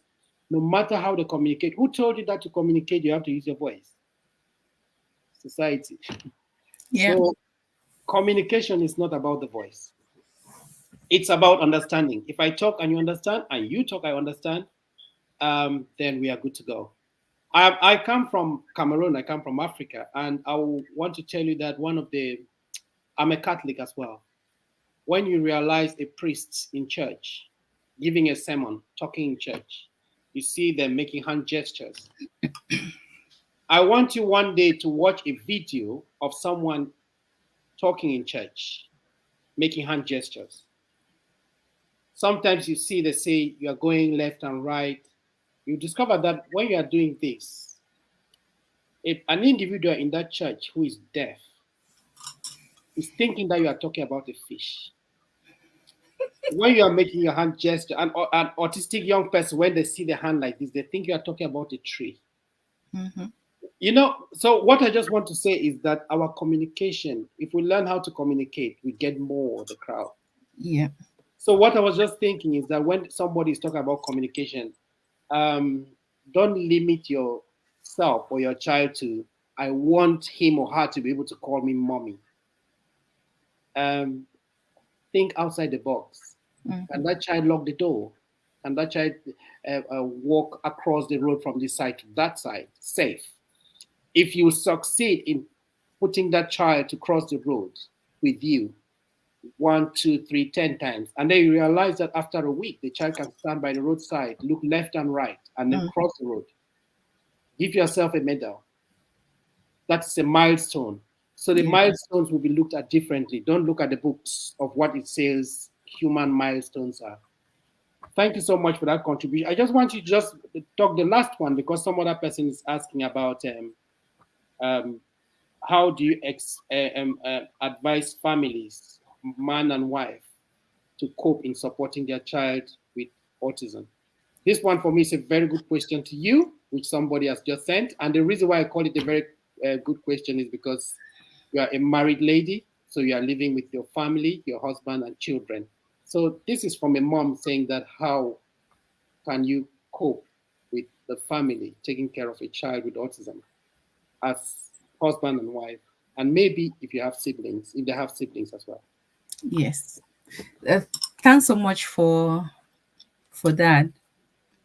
See, situations are different in different families, but one of the things I've learned over the years is it's working as a team, and especially if you have a common understanding as far as your child's condition is concerned, and there are no blame games, because problems start when they start saying he's like this because of you. That's where problems start. But once the blame game is not in the equation, once there's that mutual understanding of your child's condition, of your journey, and then there's a probability is high that you all will be able to support that child as a team. One of the things I did was that we did was to include everyone, involve everyone, anyone that has stayed under my roof, and make you understand that we live here as a family and you must be able to support him in one way or the other. Because you cannot live under the same roof with a child and you live in isolation and you can't possibly do anything for the child, support him in any way. But back to husbands and wives supporting an autistic child or any child with a disability, you really have to be the same wavelength with understanding and the support for the child, involve each other in what to do as far as the child's support, the child's care is concerned. Yes, sometimes those are the mother instincts. Moms will always do more, even with children who are not autistic, because of the instincts of a mom. You always have that tendency to go first, but working together as a team is what really helps, and not blaming each other or not abandoning the child for to one person, that you are the one, because he's like this, you are the only one to support him. I know in some families the husbands do more, in some families the husbands do the wives do more, but as long as there's that mutual understanding about your child's condition, and then I think that's the best way forward. Oh, thank you so much. Yeah. I think that's a massive, that's a very good point or pointer. The reason being that I've seen lots of families who struggle because they are not on the same page. Yeah. It's very important to look at a bigger picture, to say there is no master when it comes to autism. Yeah. It's more of try this. If it works, keep to that. Don't try something else if it has worked. If it has worked, why are you doing something else? Try something else if one is not working. Because if it is working, then just keep to that. I just want to use this opportunity. I just noticed that my mom is watching from Africa, from Cameroon. My mom is watching this program. I think she has always been a very good backbone to what I do. Yeah, she's a retired nurse in Cameroon, but hi, Mom Reggie. Yeah. I just noticed that all my younger sisters are online as well. So that's huge. For the support. Yes, from that's Cameroon. a lot of support. Thanks, guys. Thank you. I know Linda is watching. Yes, so she followed me. Yes. Emanuela, she watching. Hello, guys. I don't know you guys, but then just know the names. Yes. So I don't have any other question from my side. You know, I'm looking from a different page and you are looking from a different page. If there's no more question, then I want you to round up. If you have any question there, I don't want somebody to think that because I'm reading from my page and I know Clarice is reading from her page. So if there's another question for Clarice or for us, maybe you answer and then we round up. And I just want to thank Daniela, who is also watching, Maddie Milan. Yeah, there's a lot of people. Yes.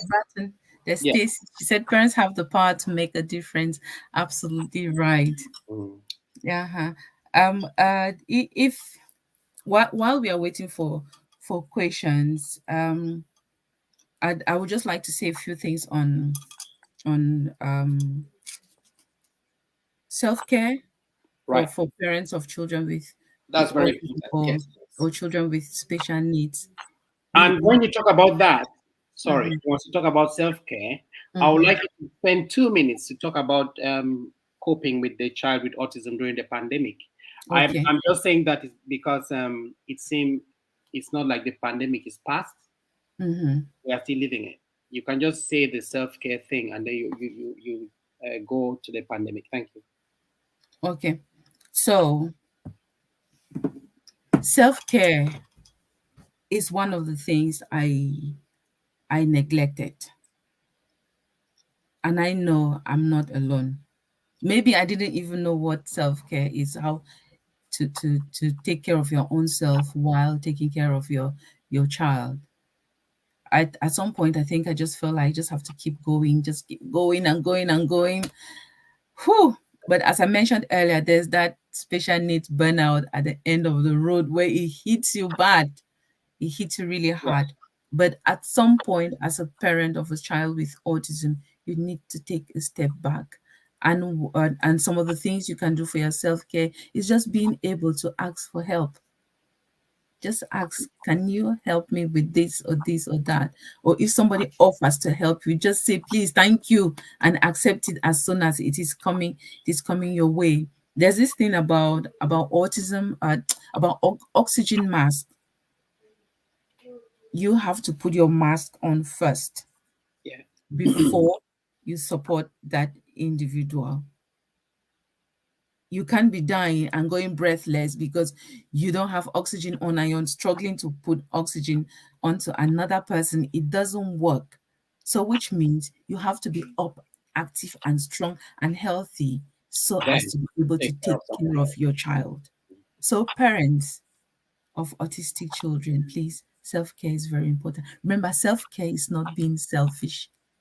It's not putting yourself first because there is a child, there is a family for you to look after.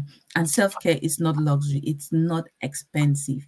It doesn't mean you should go and hire limousines and do a ride all around London to show that you're taking care of yourself. No, just having a 1 hour sleep, or maybe just doing your manicure or nice hairdo, your me time. It's very, very important. So take notes, parent, and do not ignore. I'm speaking from someone who has suffered with special needs burnout. It's not good. Not everyone will understand what you are going through, because if everything is not okay within, it manifests itself outwards in the way you communicate, in the way you relate, in the way you react to very minute things around you. So please, that's very important. And then the pandemic, oh almighty Thank you very pandemic. much. Thank you very much for that insight. And it's very important to let parents know that self care is quite important. If you die, that child has to still live. Yeah, That child has to still live. Can you imagine yourself, the child living without you? yeah, So for me, it's for you to know that you have to take care of yourself in order to take care of the child. I like the oxygen experience. You have yes, to put your mask first, then the child. Because if you try to put the child's first and you die, the child is not going to put on their mask. Once you put yours, you can take care of the child immediately after you. Thank you so much. So can you talk about the pandemic now, please? yeah. I will. Mind you, it took me time to accept that oxygen thing. Oh, it took me time because you're like, I have to take care of him first. He has to be okay before I take. I have to feed him first before I eat. So anyway, the pandemic, almighty pandemic. Yes, it came and it's still there, but not as bad as it was. Yeah, It came. It took all of us by surprise. Everybody. It shook the whole world. Everybody panicked. We panicked and we bought the whole shop. Our homes became shops as well. And we were also at that stage where we were in denial that the COVID is not real. COVID is man-made, which usually that's what happens when something gets to you by surprise, when it shocks you. You don't know what to believe anymore, and then the first reaction that you get, it's denial. It's not real. So many people felt that way. But being a family with a child with autism, I think we were hit hard as well as every other family. It got to a point where my son didn't understand why he can't go to school for a whole week. It got to a point where he did not understand why we can literally go out for a walk and he won't go into his favorite shop. He didn't understand why we should be covering our faces, why we are putting on masks. yeah, Obviously, because of sensory issues, he wouldn't allow the mask on for more than 2 minutes, and then he would try to pull off mine because you're talking to him, he's not seeing your lips. that's right. So he didn't understand all of those. Sorry, just a minute. Because you're talking about this, I noticed that messages are coming, which I know some of them will go up and I'll not be able to see it. It's just Okay. a contribution from Anila Khan.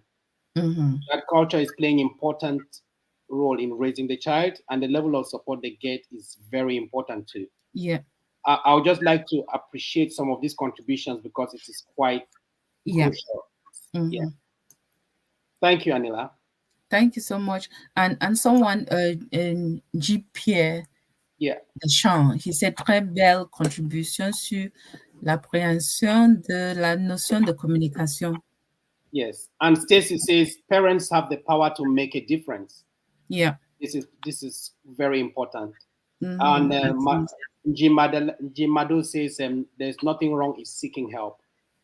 So Absolutely. I think we are actually on the right page because the people watching are actually saying, listening and getting the value of what we are talking about.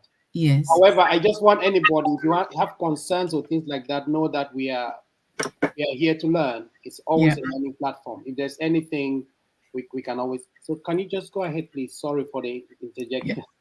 Yeah, that's okay. And your big sister or your auntie, sister Jackie, the Right. key word is patience. Yes, that's. Mhm. Thank So you. where were we? Talking about some of the challenges during the lockdown. There was that difficulty in him understanding why his routine has changed. His boss no longer comes in the morning.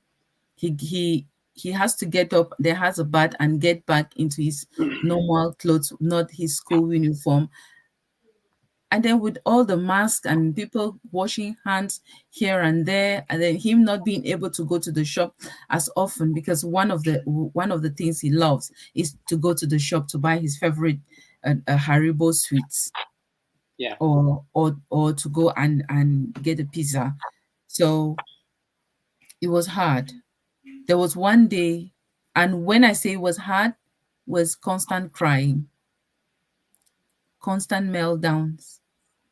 Yeah. One Sunday, it had got to a point where we had to dress him up in uniform and then put his things in his school bag. Same thing that Yeah. you would do on an ordinary school day. Yeah. And then I had to drive him to school. But that as That is well, very good. yes, That is what we call reasonable adjustment. yeah, You adjust to meet the child's need on yeah, that day. that particular Driving instant. there and bringing the child back is enough for you to have a very good day. Which, if you did not do that journey and there is no school and come back, Mhm. you don't know that how Yeah, unsettled the child can be. Because yeah, sometimes communicating that Monday, the normal Monday where I go to school is not nobody's going to school. Understanding mhm, will be very difficult. So yeah. yeah, thank So you. we drove to school. It was helpful somehow, but a little bit difficult when we got to Yeah, the gate, because we rang the bell several times. Normally you ring the bell, someone answers, and then the gate opens wide and he walks in. It didn't happen. So there were a few tears, but yes, he was okay because there's a park just nearby. We walked to the parks. But how we coped during this period was we were doing sports together every day. Remember the 25 push-ups for 25 days? Those are some of the activities that kept us going. oh, And that then was we used to do a lot of walking, like get up, go out every day to walk. And then because we couldn't that. go out that That often. is self care. That is Yes, it was. somehow those exercises, those walks. You think that Mhm. it is working for your son, it's actually working for you as well. That It was very good. it Yeah, did. And I mean, when I look back, sometimes I question how did I cope during lockdown. That exercise really helped a lot. I mean, it helped me both physically and mentally, right. because I'm not sure, because I had to work from home. Yes, Imagine having two children with two different needs right. to Yeah. to support with their online school, and then having to work as well. But like I said earlier, working as a team, as a family, it's Mhm. one of the things that really helped us during that period. Yes, we used to have days where everyone is just shattered. You are Right. tired, you are this, but just understanding the situation. Then we got more activities.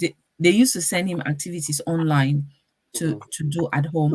And then actually added some of his sensory toys, things that he loves playing with, more musical toys for him to have at home to entertain him as well. I mean, to distract. Yeah. And then So just to add, there's a just to say trampoline. something, then you go ahead. Mm-hmm. It's just a comment from it's a question from one of the viewers. Oh, Mm-hmm. it's from my aunt, my sister. Mm-hmm. It says that is there any link between autism and Down syndrome? I think the same question is from Delphine, autism and cerebral palsy. Okay. Yes, From a because I'm not medical, right. from a lay person's point of view, I don't know, link as in characteristics, or as in medically. Down Yeah, syndrome and autism are two different conditions, but there's a likelihood that someone with Down syndrome may have some autistic traits. Yeah. In the that is very good, because yeah. I would have said the same. Okay. It's when autism is a condition, cerebral palsy, Down syndrome is another. And what Yeah. happens is that there is no relation. It one doesn't affect the other. Yeah. It's just that, like the human body, you can get different illnesses or sickness or conditions at the same time. Mm-hmm. So, for instance, if you have a headache, you have a toothache, they can be at the same time, and sometimes they can be on different times. Different times. So when it comes to these conditions, some children can have cerebral palsy and have and be autistic. Those are two different conditions, but you discover that very often the care plan is quite different. Yeah. And that's why if you have a child who has cerebral palsy, I'll advise you to meet a doctor, a specialist, to check the child and then put a plan. Some of the plan can require having medication. Some, I said some, of the plan can require having medication. The reason why I say can require having medication is because cerebral palsy affects the muscles.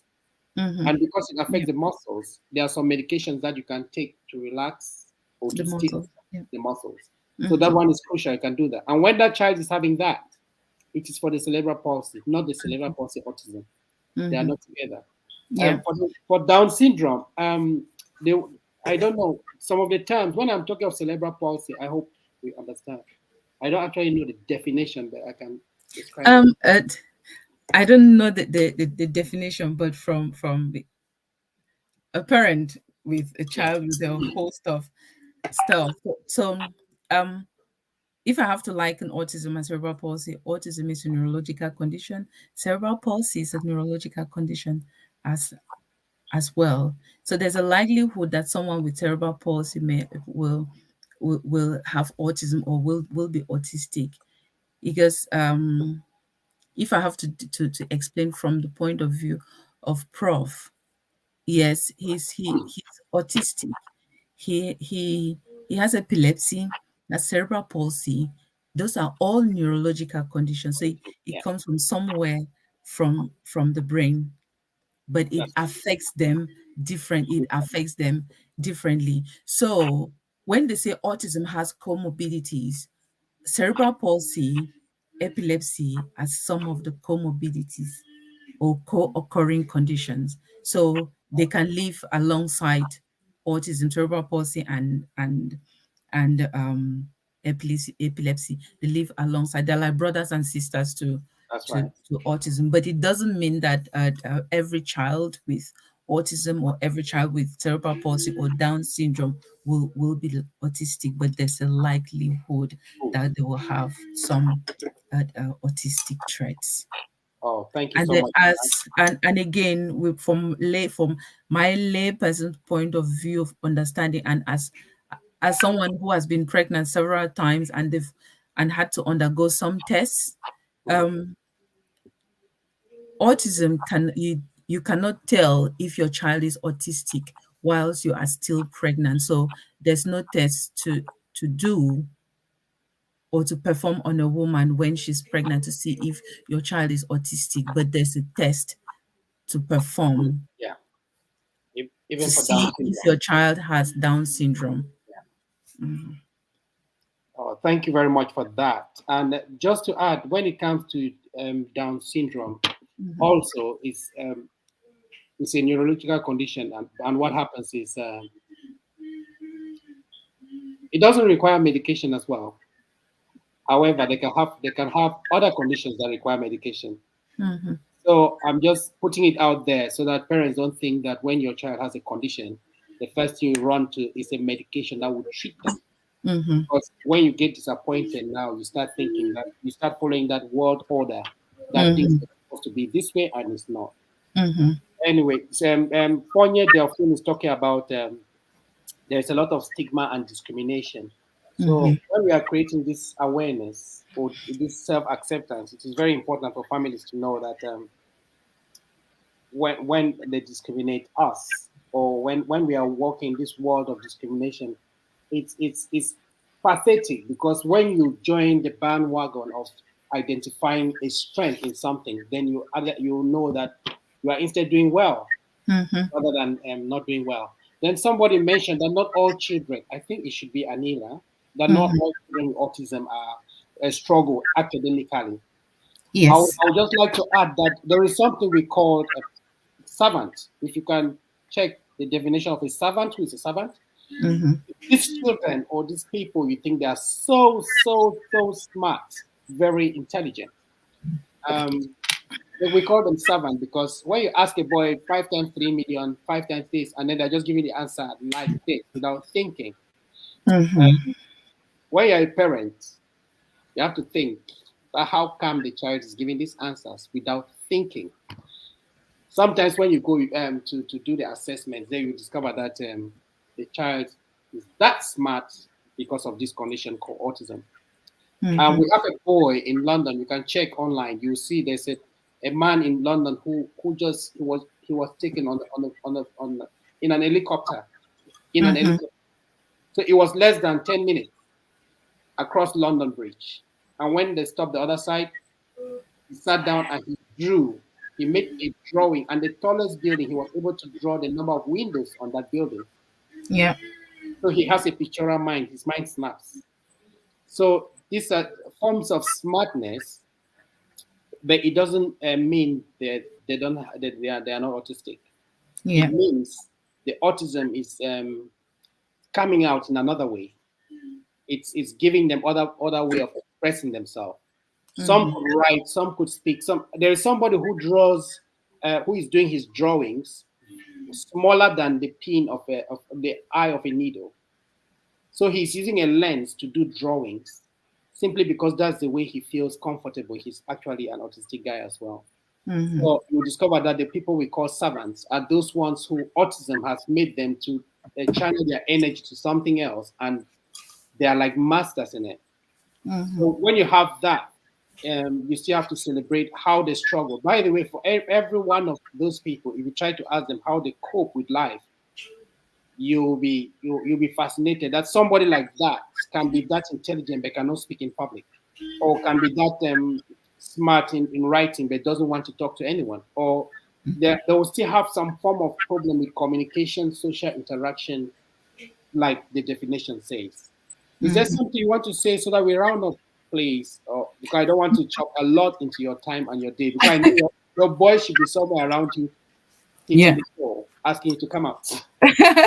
Yeah. Just one more thing. Cerebral palsy, Down syndrome, they are more physical physical conditions as compared to they are more visible. You can easily spot out someone with cerebral palsy and someone with Down syndrome as compared to autism, which is an invisible condition. So yeah. That's So right. what else? Can I share a video? I'll just choose something random. That will be good. Just do that. Let me get a glass of water. Okay, let me see if that will go. Video file. Just bear with me, guys.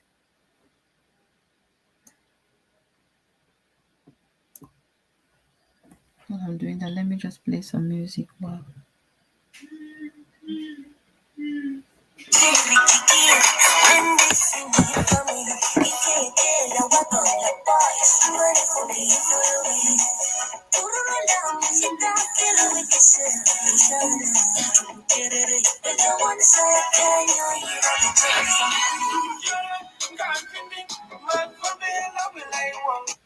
As we celebrate International Women's Day today, I just want to seize this opportunity to wish every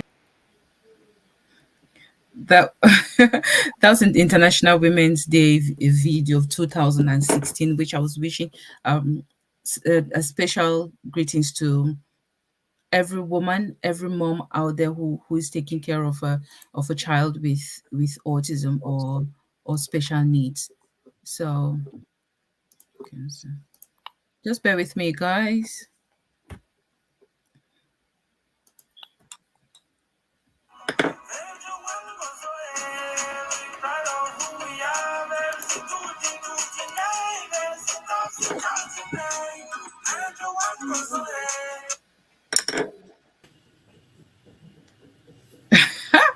Eric, do you remember this video? One of our old I Yes. think one of our first videos in 2000. And maybe give tips on parenting and for our kids, to our brothers and sisters who have been affected. So one of my invited guests on Thursday said awareness is already there. So many people already know about autism. What is important is acceptance and understanding. Sometimes you just have to accept the person how he is without judging. You just have to accept that at some point this person will jump about, maybe flapping his hands, or maybe steaming or making noises. Maybe that's the way that the person understands. And so we need a lot of understanding, which will eventually lead to acceptance and love for anyone that has been affected. And today we have Eric. Welcome. Oh, the Maria. Sorry guys, we are all family people. Sometimes you have to juggle the two. You have to do one or two things together. I hope all of you understand. Eric, thank you once more for your time. And just another brief. Oh, thank you so much for that one. That one was quite nice. It's coming. I think you then sign mostly the action words in a sentence, and you use speech as well, unlike sign language where you don't use speech, but with Makaton, and which is the method of communication which most autistic people use: pictures, speech, and the sign. And you don't tend to sign every word that's in a sentence. So yes. You can continue. Thank you very much. That's very good. And then like last week, I mentioned something about the senses, how the senses are very powerful. And the sense is used as a very big tool to enable people with autism to be able to interact, to communicate, to engage, and for us to be able to communicate with them. Because one of the biggest gifts all of us should have is being able to communicate with those who are struggling to communicate. Once we succeed in doing that, we are better. Once we succeed in communicating with those who are struggling to communicate, we make the world a better place, not just for them, but for us. For us, because I can imagine anybody who is around somebody who is maybe autistic and is finding it hard to socialize. Yeah. You discover that because the person is left alone, you find yourself also being alone. Yeah. Then once you're able to get once you're able to communicate, once you're able to negotiate a form of communication with the person who has autism, you find yourself as well engaging and making life meaningful, not just to people with autism, but to you. I must say, I just want to say that guy is very smart. Thank you so much. I just realized that my wife is also watching. Oh yes. Yeah, Judith Moore, she just said, people want to make decisions for you. They take away the power of choice and make the choice for you. It's tough. It's tough. That's very good. And I really thank you for watching, you know. That's sometimes when we do this thing and the whole family gets involved, then you know that you are doing something. No, yes. Let's try. Let's see if we can see some of the ones, the videos with kids. Let me see this. Let me check this and see. Trust me, you just surprised me. I didn't know that one. I didn't know you have something like that. I had to go back and I mean, let me. Sorry, while you are doing this, if it's possible for you to look at that your window, if there's any question, so that Okay, in a minute. No, they're just comments. Oh, this one would. Yeah, but there's a comment from maybe I should call it name, from Patience, that I'm always blamed, that I'm the reason for the child's behavior. Oh wow. Yeah, that's difficult.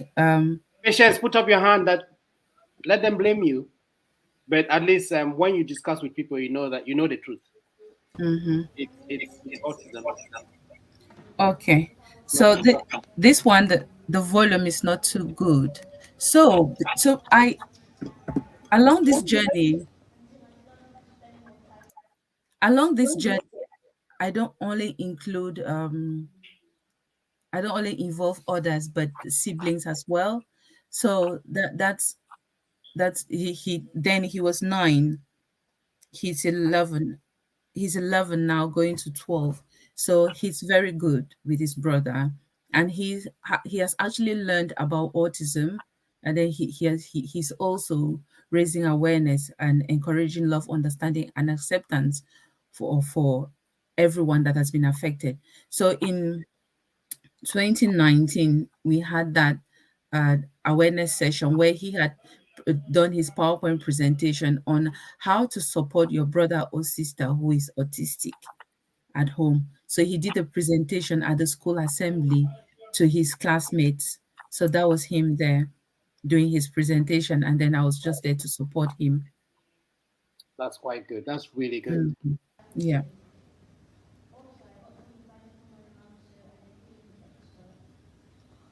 So it's quite low. So basically, it's just to show that as a family, we get everyone involved, and it's very necessary for parents to involve the siblings as well. Let them not live in isolation. Okay. Hmm. Thank you everyone for that. I've just noticed that this page was shared 25 times. Oh wow, Yeah, so that's wonderful. it's quite helpful to know that the information is going wider. We're having a Hmm. wider scope. So Hmm. after this discussion, I know so many people will have other questions to ask. If it reaches us, we'll always come back to discuss them if we can. We don't have answers. We just have suggestions or what we have used and it has worked. For me Hmm. personally, it's more about training and experience. I've always worked in the field, and all what I share is from my own experience I've got working with children and young people with autism, relating with parents and children with autism, and then also studying. I've done a lot of studies when it comes to autism, and that's why I'm comfortable to discuss with Clarice about this particular area, autism. Hmm. You have the last word to say so that we can round up. Yes, just to agree with what you've said, that what we've shared here, our experiences, even though we have background educational knowledge in autism, because I've got a postgraduate in autism and Asperger, because I had to do further study to back up my personal experience, which I actually understood that I literally moved from practicals to theory. Most people move from theory to practicals, but for me, it was the other way round. So, as I said at the beginning, I support parents. I encourage them to be able to speak up as well, to be able to share their experiences, share their stories, knowing that there will be someone out there who will hear you. But if you, as a parent, you are thinking of going into advocacy or into sharing your story, maybe publicly, you also have to ask yourself, what's the rationale, what's the reason behind my sharing, what do you want to achieve from there, what do you want to gain from there as well. So we've been here live at the Voice of Hope Media. This is a platform, a safe space where I started to share, to be able to share my story, my experiences with those issues they many people look as too emotional, too sensitive, or are still considered as taboo topics. Because I know that sharing them is helping to heal someone out there. It's also giving someone hope that they are not alone in their journey. And it was also to open up conversation around these areas, because if there are topics like maybe football or politics that people feel comfortable, they feel free sharing about. What about these other issues? Because talking about autism, talking about disability, Down syndrome, cerebral palsy, child loss, etc., or domestic violence. These are not only topics, but these are people who have been affected. So, Yeah. which I had to start a platform like this one also because at some point I felt like I was not being invited at the tables. Yeah. Sometimes you fight to be invited at some tables, but at some point I realized that no matter how much I fought, I wasn't invited. So I decided to create my own table and bring chairs and bring others We to are that. all there. We are there right now, So celebrating with you. so, Yeah. so we are here Mhm. now. One thing which we would like to hear from you, we really want to be having these conversations often because autism conversations, autism awareness, autism acceptance in an autism family, in a home with an autistic child, is a 365 journey. It's not a second April journey. It's not an April journey, but an all year round journey. So, you watching, if you would like us to be having autism related topics on this platform, on this show, let us know when, how often you will want this to be happening. Because Yeah. as a team, Eric, myself, and the others, we are ready, we are willing to actually do that. But before we go, autism is not a condition to be cured. Autism is not a condition to be feared.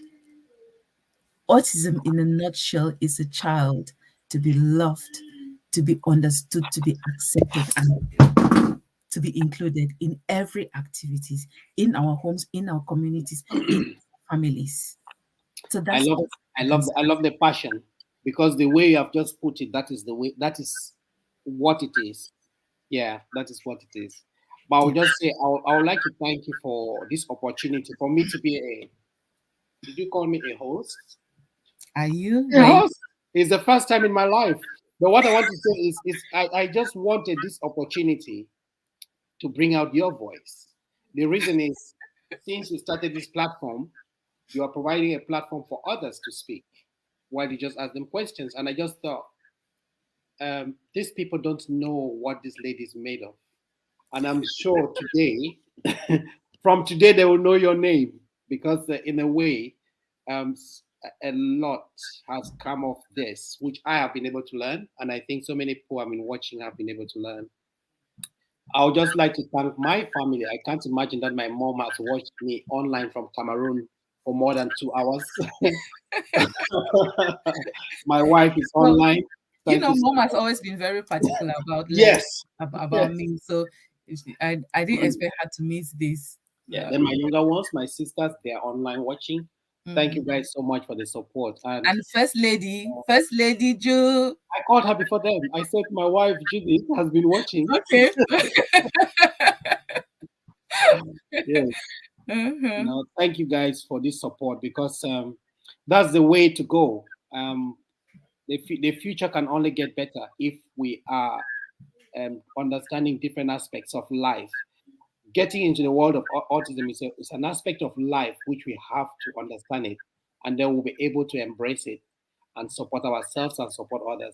I was just imagining a world where it's an autism village, where everyone and anyone is so comfortable talking, Yeah. interacting with each other, so much so that you don't see a child and say it's autistic. You see a child and call, hey Eric, hey Peter, Mm-hmm.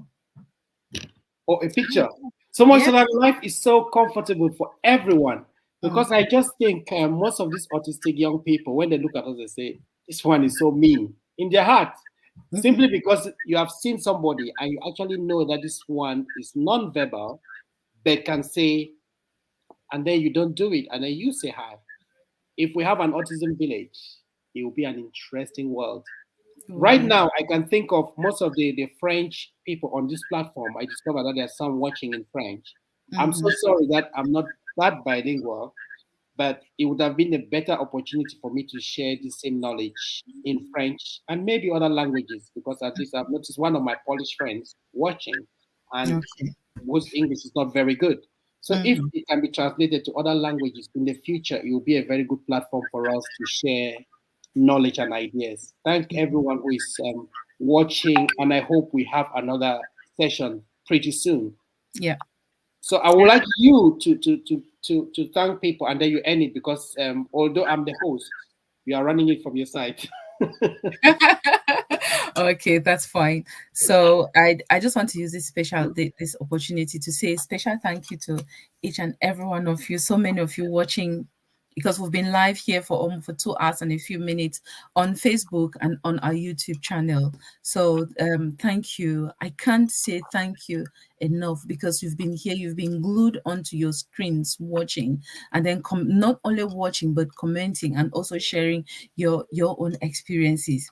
I may not be able to call every name here, but I appreciate you all for coming along. It's said that it takes a village to raise a child.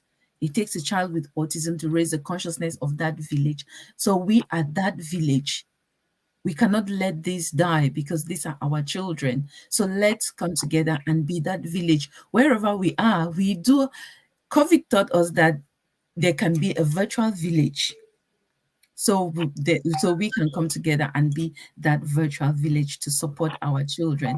So let's make something out of it, out of this.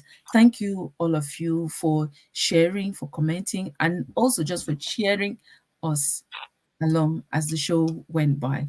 So we look forward to having you again in our subsequent editions. But feel free, please, let us know how often you want us to be having shows only on autism and autism related issues. There are so many things we can talk about autism. So let us know. And as we are getting to the end of April, which is Autism Awareness Month, let's not just end here and then we wait for next year, April, to flood our timelines with autism or autism awareness. Let's keep it flowing. At least once in a while, say something about autism. Connect to a family that has an autistic child, connect to an autistic child or an autistic adult, get to know them, get to understand them as well. Remember, a child with autism will grow up as an adult with autism. Unfortunately, there are some adults who were not diagnosed as children, who were diagnosed as adults. Sometimes you look at them, you say everything is okay, but they also have their own challenges. Get close to these people and get to understand them.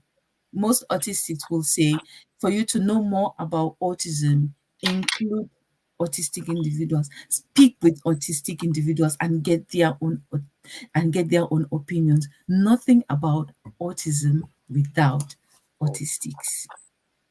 So I'm AC, the host here at the Voice of Hope Media, where we educate, we empower, we inspire, and we give hope to individuals facing challenging and complex life issues, including special educational needs. So see you soon next week, next month, May. Ciao for now. Thank you so much, Eric. And bye, everyone. No, let me do this.